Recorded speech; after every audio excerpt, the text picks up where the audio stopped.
Hello everyone, আজকে আমরা দেখব পাইথনে কিভাবে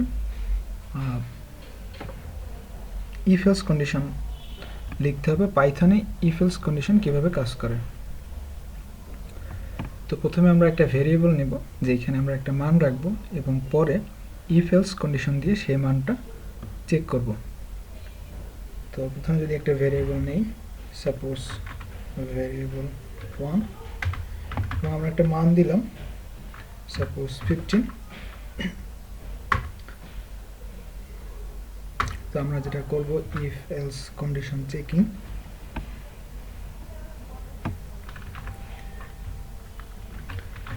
ইফ এলস কন্ডিশন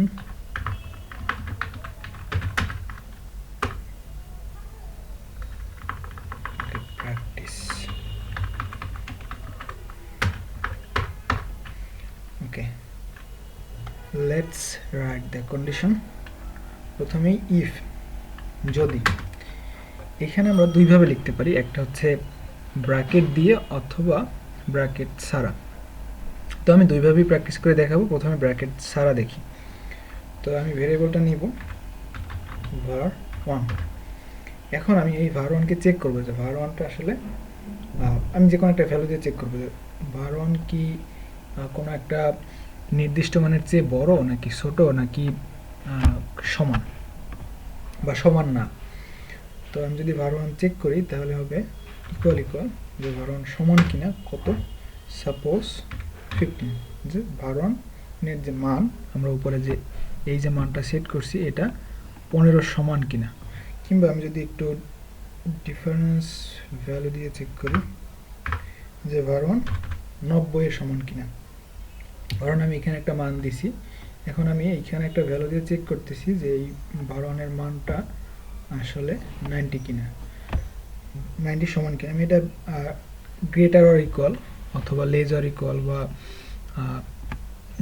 সমান না বা নট ইকুয়াল এটা দিয়ে আমি চেক করতে পারতাম, বাট আপাতত শুধুমাত্র ইকুয়াল ইকুয়াল দিয়ে করতেছি।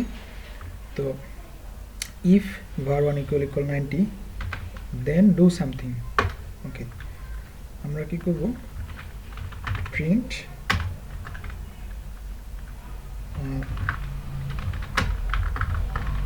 the value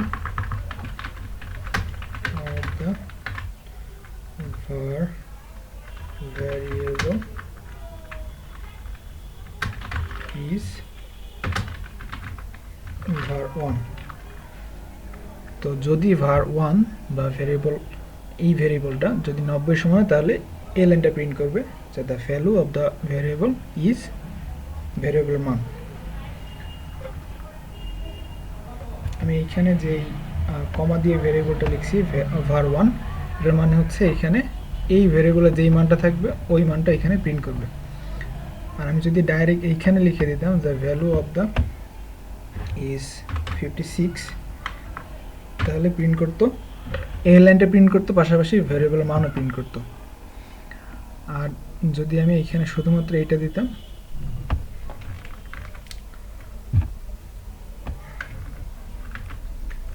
তখন ও শুধুমাত্র এইটাই প্রিন্ট করতো। তো আমরা আগের অবস্থানে ফিরে যাই, আমরা শুধুমাত্র 56 বাদ দিয়ে দিই। তো এখানে এরপর হচ্ছে আমরা এলস কন্ডিশন দেবো, যদি var1 90 না হয় তখন কি হবে। তো এখানে পাইথন একটা নির্দিষ্ট ইনডেন্টেশন ফলো করে, যেমন ইফ কন্ডিশন লেখার পর এরপর এইখান থেকে একটা নির্দিষ্ট স্পেস বাদ দিয়ে তারপর হচ্ছে ডো, মানে ইফের পরে আমি যেইগুলো জিনিসগুলো করতেছি সেই কোডের লাইনগুলো লিখতে হবে। তো আমি যদি এলস লিখতে চাই তখন আমার এই ব্লক, ইফ ব্লক থেকে বের হয়ে আসতে হবে, এই ব্লক থেকে। তো আমি এখান থেকে বের হয়ে যাচ্ছি, এই যে বের হয়ে গেলাম। এরপর আমি এলস কন্ডিশন লিখলাম, এরপর এলস এর পর কি করব, যদি না হয় তখন print the value is not 15। তো এরপর আমরা প্রোগ্রামটা একটু প্রিন্ট করে দেখি যে কি দেয় আউটপুট।